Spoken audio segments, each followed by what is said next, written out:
আরে লিঙ্গ বিঙ্গ কাইটে দিচ্ছে এই সমস্ত বুইরা খাটাসটির, তাইলে গিয়ে ঠিক আছে। এই সমস্ত বুইরা খাটাসটির লিঙ্গ কাইটে দেয় তাইলেই তো চলে, তাইলে আর কেউ সাহস পাবে না। আসসালামু আলাইকুম। মাত্র 1 মিনিট খুবই গুরুত্বপূর্ণ কয়েকটা কথা বলবো। যারা আমার ফেসবুক ইউজার আছেন, আমাকে ফলো করেন, তাদের উদ্দেশ্যে কথাগুলো বলতেছি। আমার কথা যদি ভুল হয় অবশ্যই আপনারা কমেন্টসে জানিয়ে দেবেন, ভাই আপনার ভুল হয়েছে। ভুল আমার হবে, স্বাভাবিক ব্যাপার, আমি কিন্তু মানুষ। তাছাড়া আমি এত গানিগুনি নেই, দেশের কোনো রাজনৈতিক বিশ্লেষকও না। গত 2 দিন ধরে একজন মুরব্বীর একটা ভিডিও সোশ্যাল মিডিয়াতে ভাইরাল। উনি কোন দলের আমি সেটাও বিশ্লেষণ করতে যাচ্ছি না। ভিডিওটা এরকম ছিল, ভিডিওটা যখন আমি দেখছি আমার ব্যক্তিগতভাবে খুব খারাপ লাগছে। কিছুক্ষণ পরেই আবার দেখলাম মানে তাদের পক্ষের লোকেরা বলতেছে সেটা এআই। তখন আমি একটু সান্ত্বনা পাইলাম, ঠিক আছে একজন মুরব্বীর এআই ভিডিও হয়েছে, মুরব্বীটা ভালো, অনেক ভালো। আর তাছাড়া ওনার অনেক টক শোতে ওনার অনেক কথাবার্তা দেখলাম যে না, উনি ঠিকঠাকভাবেই ইসলাম প্রচার করতেছে, নারীদের ব্যাপারে কথা বলতেছে, পর্দার ব্যাপারে কথা বলতেছে, অনেক ভালো একটা ব্যাপার।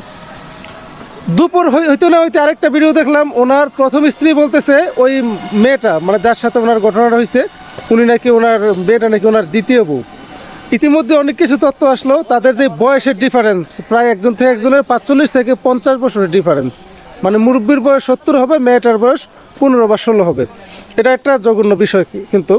তবে ঘটনা করছে একটা হোটেলের, চাক্ষুষ ভিডিও আমাদের আছে। এর কিছুক্ষণ পরে দেখলাম ওই লোকটার আরেকটা ভিডিও আমার সামনে আসছে। ভিডিওটা উনি বলতেছে এই ঘটনা আর হয় নাই, এই প্রথম আমরা এটা আসছি। তার মানে ঘটনাটা সত্য। সবচেয়ে খারাপ যে বিষয়টা লাগছে, ওনার দল থেকে ওনাকে বহিষ্কার করছে, শুধু বহিষ্কার করছে। তাছাড়া আমরা আরও অনেক জায়গায় দেখি রাজনৈতিকভাবে যদি কেউ চাঁদাবাজি করে, ছিনতাই করে, তাদেরকে দল থেকে বহিষ্কার করে। ওনাকে ওনার অপকর্মের জন্য দল থেকে বহিষ্কার করছে, ওনার শাস্তি এতটুকুই। চাঁদাবাজির জন্য দল থেকে বহিষ্কার করে, শাস্তি এতটুকুই। এই শাস্তিগুলো দিয়ে কি অপরাধ দমন করা সম্ভব? একটা লোক এত বড় একটা জঘন্য অপরাধ করছে, আরব দেশগুলোতে হইলে ওনার কেটে দিত লিঙ্গটারে, মুরব্বী দেখে কি হয়েছে। আর আরব দেশগুলোতে হয়েছে চাঁদাবাজি আর ছিনতাইয়ের জন্য হাত কেটে দিত। বাংলাদেশে শুধু দল থেকে বহিষ্কার করে। আমরা পূর্বেও দেখছি, পূর্বে যারা ক্ষমতায় ছিল তাদের বেলায়ও একই সিন দেখছি, দল থেকে বহিষ্কার করে। পরবর্তীতে আর কোনো শাস্তি দেওয়া হয় না। তো শাস্তি না দেওয়ার কারণ, শাস্তি যে দিচ্ছে না, শাস্তি না দেওয়ার কারণে কি এই ধরনের ঘটনাগুলো বারবার ঘটতেছে না? এই ধরনের ঘটনার জন্য দায়ী কারা? তাদেরকে যারা পেছন থেকে প্রোডাকশন দিচ্ছে, শাস্তি দিত, জনসম্মুখে আনতো। আরে লিঙ্গ বিঙ্গ কাইটে দিচ্ছে এই সমস্ত বুইরা খাটাসটির, তাইলে গিয়ে ঠিক আছে। এই সমস্ত বুইরা খাটাসটির লিঙ্গ কাইটে দেয় তাইলেই তো চলে, তাইলে আর কেউ সাহস পাবে না। মুখটা আমার খারাপ হইতে হইলো। ওনারা আমি সম্মান করতাম, উনি অনেক গানিগুলো লোক দেখতাম, টক শুতে যাইতে বড় বড় কথা বলতো, হাদিস কোরআন নিয়ে অনেক কথা বলতো।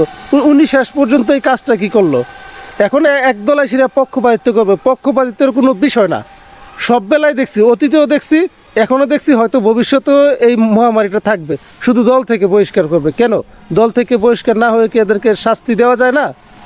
দু একটা শাস্তি হোক না, শাস্তি হবার পরে দেখেন অপরাধরা থাকে নাকি বাড়ে না বা কমে, কোনো কিছু দেখেন না, শাস্তি হবে না, তাইলে তো এই ধরনের কাজ হইবই।